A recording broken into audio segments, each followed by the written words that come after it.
Hi friends, welcome back to our channel. അപ്പോൾ എൻ്റെ പുതിയൊരു വീഡിയോയിലേക്ക് എല്ലാവർക്കും സ്വാഗതം.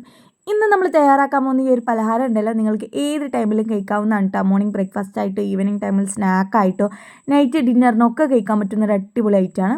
അപ്പോൾ നമുക്കതെങ്ങനെ ചെയ്തെടുക്കാൻ നോക്കാം. അതിനായിട്ട് ഞാനിവിടെ 2 കപ്പ് അളവിൽ മൈദപ്പൊടി എടുത്തിട്ടുണ്ട്. മൈദപ്പൊടിക്ക് പകരമായിട്ട് നിങ്ങൾക്ക് ഗോതമ്പ് പൊടി എടുക്കാവുന്നതാണ് കേട്ടോ. നിങ്ങൾക്ക് എത്രയാണ് ഉണ്ടാക്കേണ്ടത് അതിനനുസരിച്ച് പൊടിയുടെ അളവ് കൂട്ടിയും കുറച്ചിട്ടൊക്കെ എടുക്കുക. ഇനി ഇതിലേക്ക് പാകത്തിനുള്ള ഉപ്പിട്ട് കൊടുക്കുക. ഉപ്പ് ചേർത്തിട്ട് നന്നായിട്ട് തന്നെ ഒന്ന് മാവ് മിക്സ് ചെയ്തെടുക്കുക. ഇനി ഇതിലേക്ക് വെള്ളം ഒഴിച്ചു കൊടുത്ത് മാവ് നന്നായിട്ട് തന്നെ ഒന്ന് കുഴച്ചെടുക്കുക. വെള്ളം ഏറി പോവാതിരിക്കാൻ വേണ്ടി നോക്കുക. നമ്മൾ സാധാ ചപ്പാത്തിക്കൊക്കെ എങ്ങനെയാണോ മാവ് കുഴച്ചെടുക്കുന്നത് അതുപോലെ തന്നെ സാധാ പച്ചവെള്ളം ഒഴിച്ചു കൊടുത്തിട്ട് നല്ല സോഫ്റ്റായിട്ട് തന്നെ കുഴച്ചെടുക്കുക.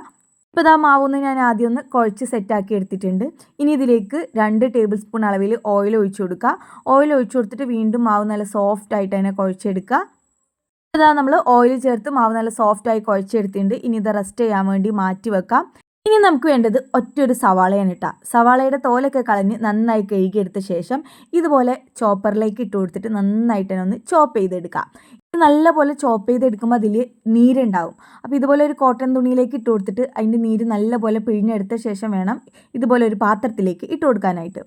പിന്നെ വേണ്ടത് നമുക്ക് ചിക്കനാണ്. ചിക്കൻ നന്നായിട്ട് വേവിച്ചെടുത്ത ശേഷം ഒന്ന് ക്രഷ് ചെയ്തെടുത്താണ് കേട്ടോ.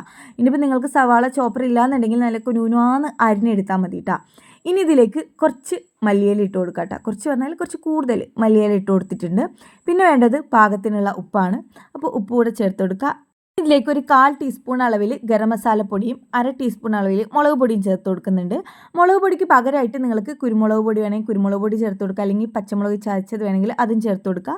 നിങ്ങൾക്ക് എത്രയാണോ എരിവ് വേണ്ടത് നോക്കിയിട്ട് പാകത്തിന് വേണം ചേർത്ത് കൊടുക്കാനായിട്ട്.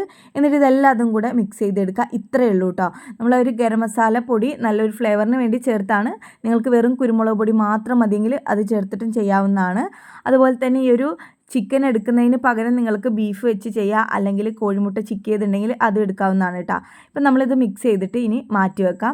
ഇനി നമ്മൾ നേരത്തെ കുഴച്ച് വെച്ച മാവുന്ന് മീഡിയം സൈസിൽ മാവൊന്ന് എടുക്കുക. എന്നിട്ട് അത് പരത്തിയെടുക്കുക. നമ്മൾ ചപ്പാത്തിക്കൊക്കെ എങ്ങനെയാണ് പരത്തിയെടുക്കുന്നത് അതുപോലെ തന്നെ പരത്തിയെടുക്കുക. ഒരുപാട് പൊടി എടുക്കാതെ ലേശം പൊടിയിൽ വേണം ഒന്ന് പരത്തിയെടുക്കാനായിട്ട്.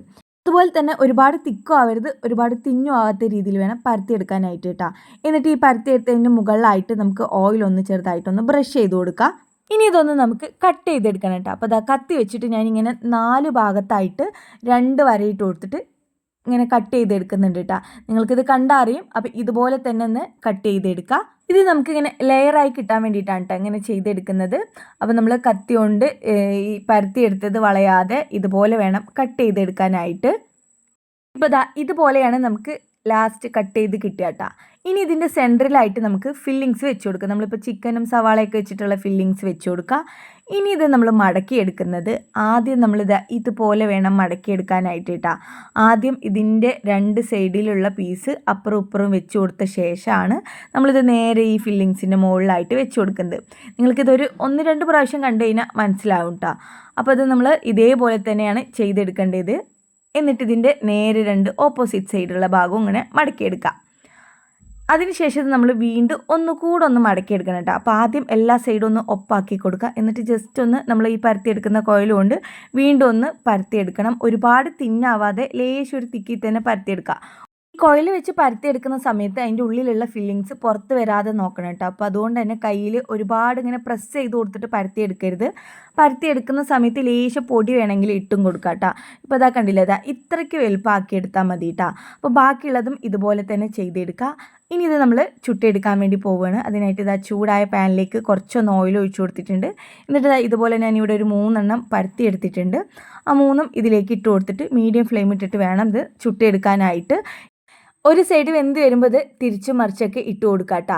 ഇനിയിപ്പോൾ നിങ്ങൾക്ക് ഒട്ടും ഓയിലൊന്നും കഴിക്കാൻ പറ്റാത്തവരാണെന്നുണ്ടെങ്കിൽ നമ്മൾ നോൺ സ്റ്റിക്ക് പാനിൽ ഇട്ട് കൊടുത്തിട്ട് നമ്മൾ റഫായിട്ട് ചപ്പാത്തിയൊക്കെ എങ്ങനെയാണ് ചുട്ടെടുക്കുന്നത് അതുപോലെ ചുട്ടെടുത്ത് കഴിക്കാവുന്നതാണ്.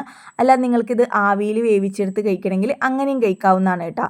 ഇപ്പോൾ അതായത് നമ്മൾ തിരിച്ചും മറിച്ചൊക്കെ ഇട്ട് കൊടുത്തിട്ട് നന്നായിട്ട് തന്നെ മൊരിഞ്ഞ് വന്നിട്ടുണ്ട് കേട്ടോ. ഇനി ഇത് നമുക്ക് എടുത്തു മാറ്റാം.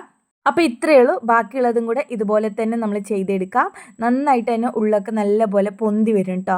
അതുപോലെ കഴിക്കാൻ നല്ല ടേസ്റ്റുമാണ്. കുട്ടികൾക്കൊക്കെ ഒരുപാട് ഇഷ്ടപ്പെടുന്നതും കൂടെയാണ് കേട്ടോ. എന്തായാലും നിങ്ങളിതൊന്ന് ട്രൈ ചെയ്ത് നോക്കുക. കൂടെ തന്നെ ഈ ഒരു വീഡിയോ നിങ്ങൾക്ക് ഇഷ്ടപ്പെട്ടെങ്കിൽ ലൈക്ക് ചെയ്യുക, ഷെയർ ചെയ്യുക, കമൻറ്റ് ചെയ്യുക. ചാനൽ ഇഷ്ടപ്പെടുകയാണെങ്കിൽ ചാനൽ ഒന്ന് സബ്സ്ക്രൈബ് ചെയ്ത് സപ്പോർട്ട് ചെയ്യുക. പുതിയ വീഡിയോസായി വീണ്ടും കാണാം. Thanks for watching my video. By.